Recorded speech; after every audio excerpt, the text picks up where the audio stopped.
చూడండి, ఎవరో ఒక ఆవిడ పాపము వాష్రూమ్ అర్జెంట్ అంట, పాప నిద్రపోతుంది.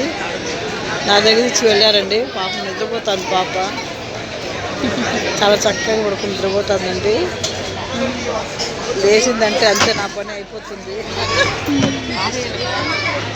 పిల్లలు బాగుంటారండి నా దగ్గర, చాలా ఇష్టం మాకు పిల్లలంటే. ఎక్కువ రష్ ఉన్నారు కదండి.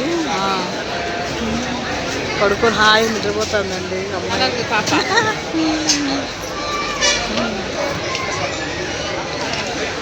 చూడండి,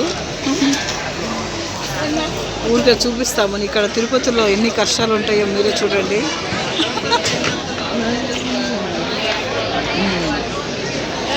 వాళ్ళ అమ్మ చూడండి,